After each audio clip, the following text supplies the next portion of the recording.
This club's not just for some. All friends, one family, together we are one.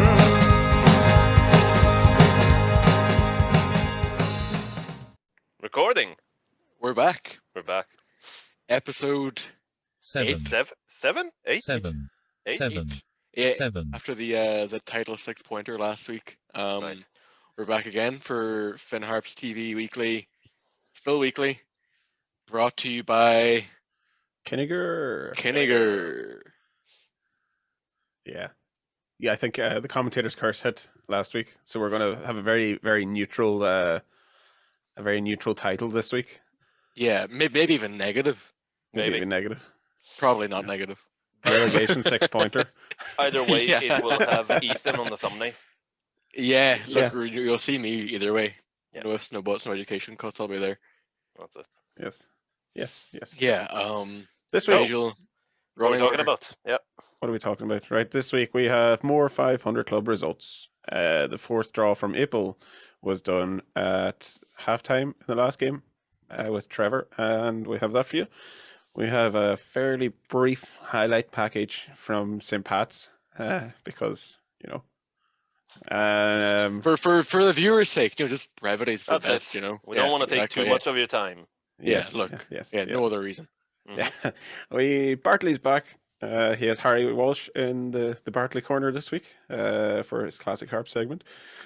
We have an interview after the Pats game as well, actually with Mark Anthony McGinley, and we're going to preview a double header again this weekend: Shamrock Rovers and Derry. Yeah, two pretty small games, so we probably don't have much to talk about.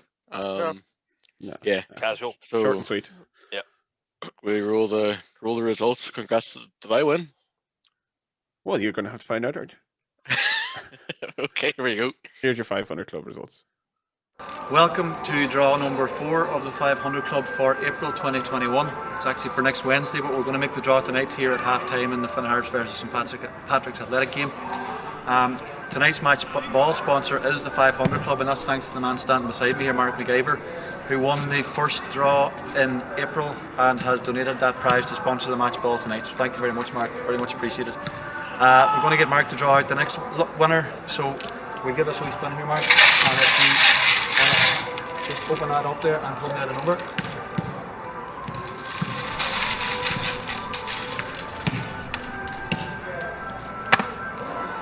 And it's number 179, which belongs to Gary O'Loughlin from Stenorder. We're going to look after Stenorder man tonight, Mark. Good stuff. Give that another wee spin. And that's for €300 for Gary O'Loughlin.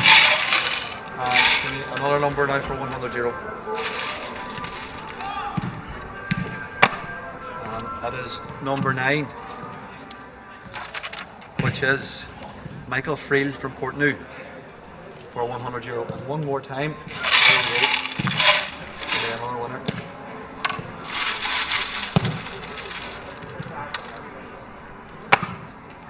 And it is number 8585, which belongs to Seamus Gallagher from County Leitrim.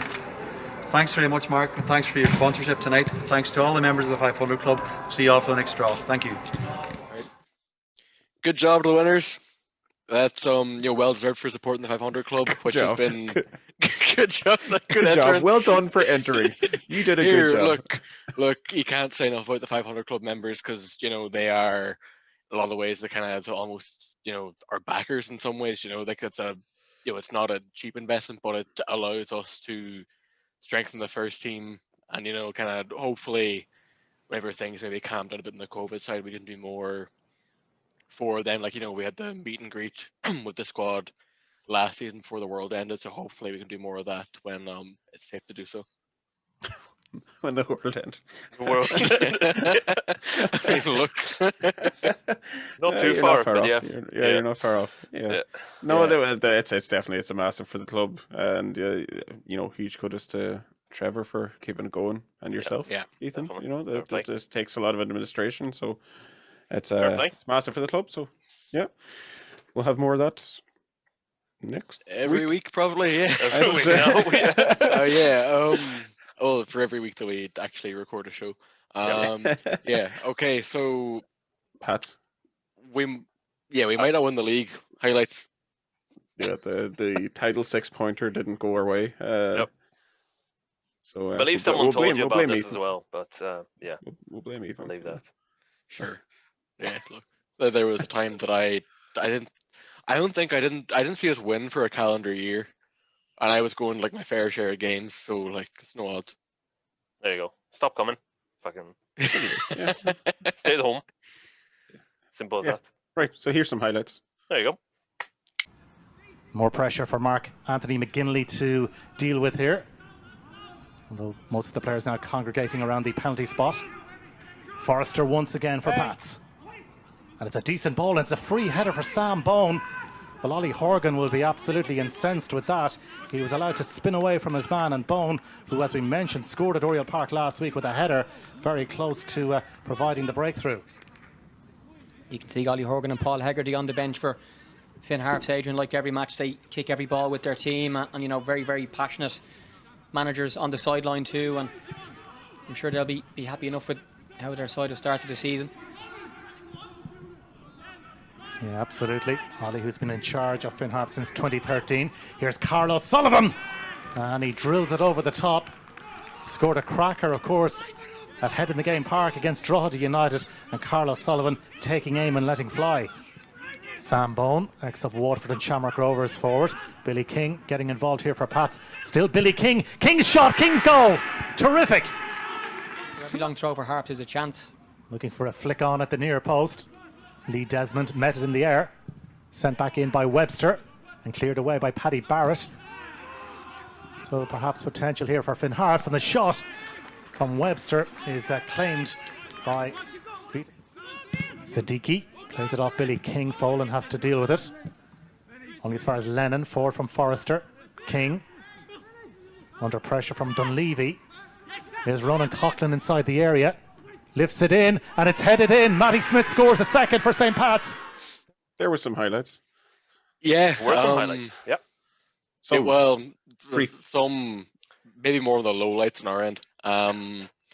Yeah, look, I think, you know, it kind of third game in 6 days kind of showed probably, I'd say, for the lads. It's a big undertaking, especially with two of them being away as well. And also, Pats have started the season very strongly. I think, you know, they have recruited very well, and it'll probably be there or thereabouts this year, you know, near the kind of top end of the table. I think they probably feel like they may underachieved a bit last year. Just, you know, they have a really strong squad there, so now they've addressed a couple of issues they might have had, and they're really looking strong this year. And it's just, you'll have games like that, you know, where a kind of team comes up and plays and they need to defend and they need to, and on our side the ball just didn't break. You know, we had plenty of corners and long throws and that, but just the ball just wouldn't fall the right way for someone to, you know, put one in or kind of get a good chance, and that's, you know, you'll have that really.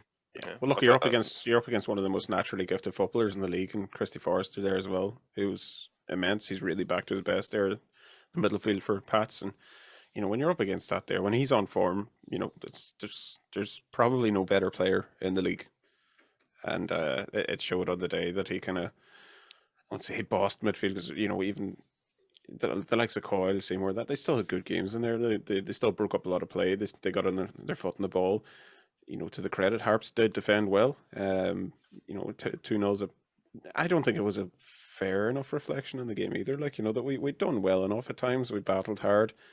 You know, maybe we didn't have that killer pass up front to get in Shanley or Foley or whoever was up at the time. But, you know, we played well in bursts, and there's plenty to take from it. Like I said, that's a Pat side that's going to look to win the league, or at least be up in the top 3 this year. And, you know, nobody expects us to be there. So it's you know, you take your positive from every game. Look, that's it. I thought we were good for about half an hour between kind of thing in the first half. And obviously fair play for Dunleavy coming back and we signed a player. Yeah, we signed a player. Yeah, so I thought it was really good on the day. And same for Ryan Rainey, who came in for his first appearance for the club and was really, really good in my opinion. But yeah, as you said, listen, they're up there and they're looking to go to the next level. Hopefully we can be there next year or the year after or something like that. But yeah. Well, speaking of good performers, he had another, like, he let in 2 goals, but he had another very good day behind the sticks there. You know, Mark Anthony's been very, very good for us, and we caught up with him after the game to get his thoughts on it. So. Mark Anthony, we worked very hard, we kept going to the end, but it wasn't our night tonight. Yeah, just disappointed. Thought we did okay. A couple of mistakes probably cost us the goals. But as you say, we kept fighting to the end. Just couldn't fashion a chance to and take it. So just disappointing. It felt like we applied a fair bit of pressure, but it just never fell for us. We never quite got that clear-cut chance. Never really came to get us back into the game. Yeah, I thought probably for the first half an hour until the goal, I thought we were very good. Thought we were probably on top, and then just give away a sloppy goal. And I think that took the wind out of our sails a wee bit, and it took us a while to get back into the game. Thought we did well to hold it to half time. Came out at the start of the second half, and we were well in the game. Pats were probably on top maybe a wee bit, but I thought we were still in the game, and then just another sloppy second goal and really kind of finished the game. But thought we did well. Thought the last 20 minutes we kicked on a bit, probably played some of the best stuff we played in the game, but just we couldn't get the chance to get back into it. Yeah, so on we go now. It doesn't get any easier as Shamrock Rovers come into town next week. Oh yeah, Rovers, champions coming back up again. Going well as well in the league. So we don't have any easy games in the league. Today was probably tough. It's 3 games in 6 days. It's a lot, particularly for ourselves. And we're part time as well. Pats are a full time side. But at least we have a week now to recover over the weekend, get back to training on Monday, and get ready for Friday. Yeah, there's our Mark. Look, you kind of get where he's coming from. He's been so good for us, and he'd probably have a kind of ton to do on the day against St. Pat's, which kind of shows, the game it was. They took their chances. That was it. It wasn't as if we were under the cosh all game or far from it. It was a fairly even game outside of that. Yeah. And I actually spoke to Mark for the programme this week, so there's a plug for that too. So he's got a lot to say on, his time at Harps, and even bits on kind of the difference between playing for Donegal and playing for Harps, and the kind of, what we can do there to maybe try and grow the support for League of Ireland and stuff. So it's a good chat with Mark, so you should check that out. Yeah, very good. Very good. So moving on, Bartley Corner. Who is it this week? Harry Walsh. Harry is a very good one. Harry's a he's a great character. He's been through a lot himself personally. Obviously, he's a very open character. Even you look at his Twitter page and everything. He's great crack. He's a good follow there. He played for Harps in the early 90s, late 80s, wasn't it? Whatever. It's in the. We'll find out. Not off the top of my head. But the full interview will be up on YouTube in the next few days, and I highly recommend watching the full thing as well, because this is a fantastic interview. So I pieced together a small clip from that there, and this is what he had to say. Okay, I'm delighted to be joined today by Harry Walsh from Letterkenny. Harry would have played 42 times for Harps in a period between 1986 and 1990. He obviously would have played a wee bit more if he could have cured his wanderlust. But as a young man, he did spend summers and some time in both America and Australia, seeing the world, as well as playing for Finn Harps. How did you first sign for Harps, Harry? How did that really come about? Good afternoon, Bartley. I was playing in a summer cup. I think it might have been the Manor Cup final, and we got beat. Declan McIntyre was playing for an old star team, and we were a group of local lads. They beat us anyway, and the following day, from memory, Harps were playing in a show and select down in Carndon. It might be the opening of a new pitch or something like that. And Harps was short of personnel. And as we were driving out of Letterkenny, McIntyre says, "I know a buck that'll play for us." So he called the front door of the house and says, "You've got your boots." Told me what it was about, and I said, "Geez, I can't do that. You have to be asked," and so on. He said, "Just take your boots and come along."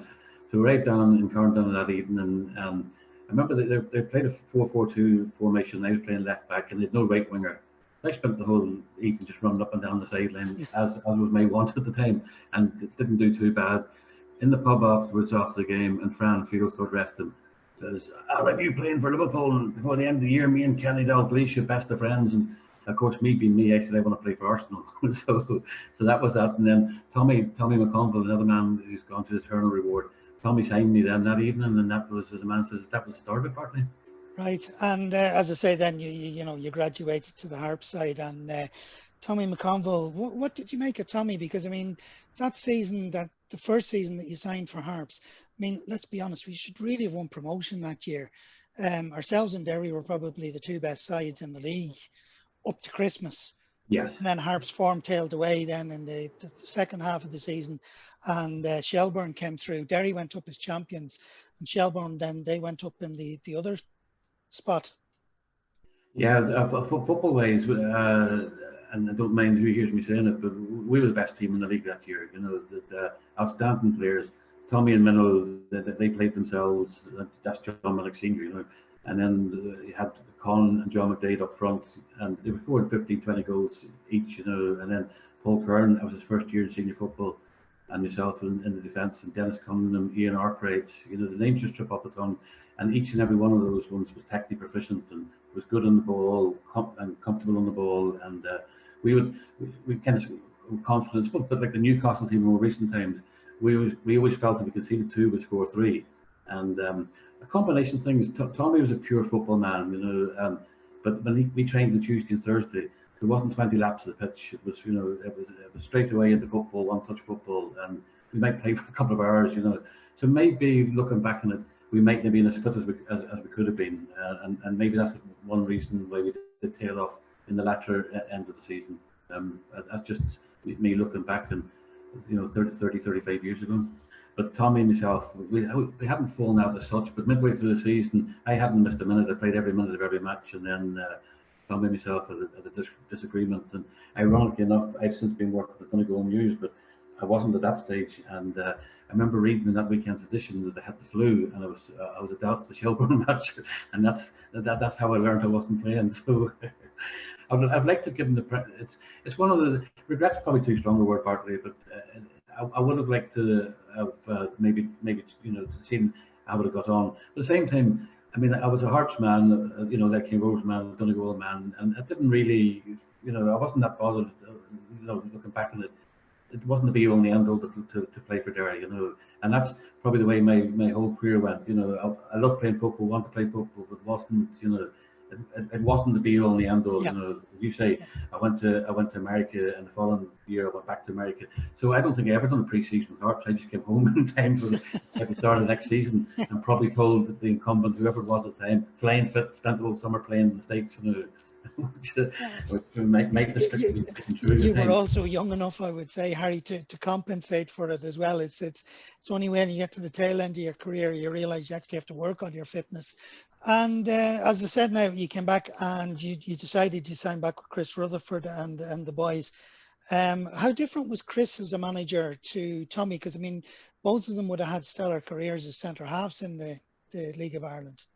Well, funny, and Chris was blunt, like, you know, and he effectively told me I was too good looking to be centre half. That I hadn't, my nose wasn't broke, and I had no stitches around the eyes, stuff like that. You know, whereas I was trying to tell him it's all about timing, Chris. You know, you don't have to bury your head in the middle of some man's boot if you can get in and get out before him. You know, but Chris was old fashioned. Let's put it that way. He wanted his centre halves to be 6'4", and you know, and as broad as that. You know, so. Myself had differences about how the game should be played, you know. So now, lovely, don't get me wrong, lovely fellow, but he just had a different. His centre halves were to, you know, put the ball 3 fields away and what have you, and whereas I was trying to take it down my chest and play it out. And as you probably remember, I've been caught the odd time, but you know, that's the way. I just didn't like the ball going out the field to play at all, you know, and wanted to play it in the ground, etc. But even back to Tommy. And that year, Bartley, I think we were on a tenner point, you know, and the bonus, and so we get 20 quid if we won a match. And pity there wasn't 3 points in, because we get 30 quid. We get 20 quid for a win. But towards the end of that season, I'll never forget it. John Minnick, he got 10 or 11 stitches in his ankle before one match, and the boys were manager and assistant managers. They were getting a tenner each as a manager and assistant manager, but they're also getting a tenner each as players. So they were doubling up, you know. So Minnow wasn't fit. He was hobbling on one leg, but he played and he actually switched from right foot to left foot. He was that good anyway, but so he would get hopefully his extra 20 quid. But he 10 or 11 stitches in his ankle, and he was able to play 90 minutes and bluff it. So that's the kind of characters that people wouldn't see now. And he wasn't getting any pain injections and so on. He just completely flicked from being right footed to left footed, or vice versa. I'm not sure which ankle I got stitches on, but he had a big stuck a bandage on him and played because he wanted his extra 20 quid. That's a funny story, and even the bit about when he says he found out he wasn't going to be playing because he ended up being doubtful with the flu in the paper. Learned it from there, yeah. That's vintage kind of football, but no, that's great. I'm sure I'm looking forward to the full one of that too, because obviously Harry full of chat and full of stories. Yeah. No. Anyway, Shamrock Rovers. Yeah. No? Yep. Fine. Okay. Yeah, not Shamrock Rovers. No, we do. Yeah. Another game back at it, as they say. Mm-hmm. Well, it's 2 games, and we'll talk about Derry after, but it's 2 games over the weekend. It's Shamrock Rovers Friday night and Derry Monday night, so it's a quick turnaround. 2, I suppose, big enough games because we're having won our last 3, so they'll be be looking to get points back on the board in one shape or form, and that's not the easiest task whenever the champions that are on a mad unbeaten run are coming up to play. But like anything else, the lads won't be afraid of anyone coming up. Like not to quote Ollie directly, but we'll take a cut off it and see how we go. But that's the truth. They'll not. They'll have a game plan. They'll have an idea of what they want to happen, how they want to play, and they'll go out and see what happens, I suppose. Yeah, well, I think it's a chance to sort of exact revenge on the cup defeat to Shamrock Rovers as well. We had their match in that game, and but for some questionable decisions, we might have got a cup semi-final out of it. But such is life, and we move on. But look, I say it's about trying to get the ball in the net maybe for a game, and trying to get a point on the board against Rovers would be a huge bonus. Yeah, I wouldn't mind. What's the forecast like? A good downpour of rain the next couple of days to do us a bit of good as well. Why, are you trying to say something about the pitch? Is it? No, the pitch is great. That's the problem. The pitch is a bit too good for Shamrock Rovers coming up. If we can go out and throw some cattle out in it for a few days. if we can open the gate and let the sheep on for 4 hours or so, then we might be in business. The sheep of Donegal are coming to take on Shamrock Rovers here. Exactly. Tweet at them, see what they say. Exact justice for some questionable refereeing back in November. Yeah, but also we have Derry then on Monday. Yeah, don't know if I'm really delighted to be playing them now that they've got the new manager in and there's that new manager bounce, and still, I think that we're good enough that we could be going there expecting to at least come away with some kind of results. We shouldn't be going there afraid, but would I prefer to play them still in a kind of like a slump or whatever? Of course, but that's the nature of things, is that if you're gonna get your points, you have to earn them. So yeah, well, I suppose a derby's a derby at the end of the day as well. If you can't get your team up for a derby, then what can you get them up for?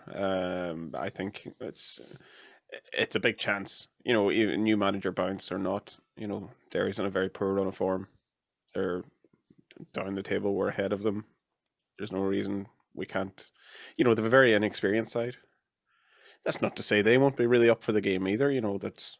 But you'd hope that we could get up there and show what we're capable of, because we have a side there that's capable of climbing the league. We have a side that's capable of taking on anyone in the league on their day. So there's no reason we can't go and take on Derry and have a go at them.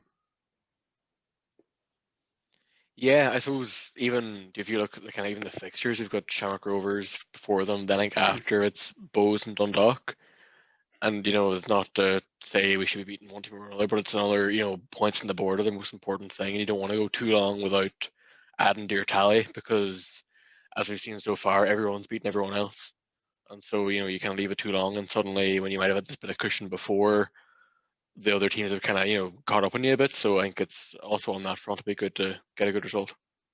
Yeah. Also, it's a derby. Actually, never mind. Yeah, just beat Derry. Hold on a second. Doesn't matter if we're top of the league, bottom of the league, first division, Ulster Senior League, whatever you want to call it. Like, I want to beat Derry. Well, we had him involved in a particular game, but a bit of bonus footage of John McDaids with a legendary goal in the Brandywell.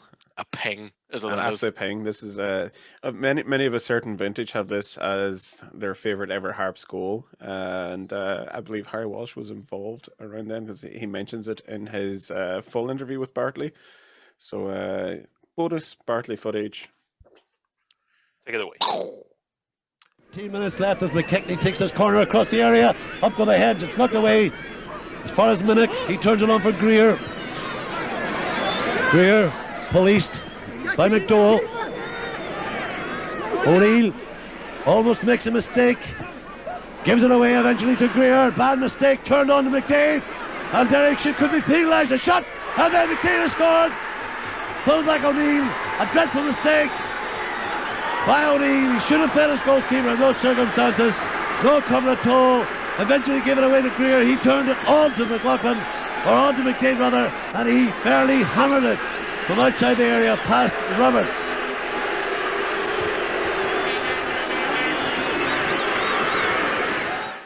Lovely goal. Yeah, pick that one out. And we can get more of that now on Monday Action night. replay.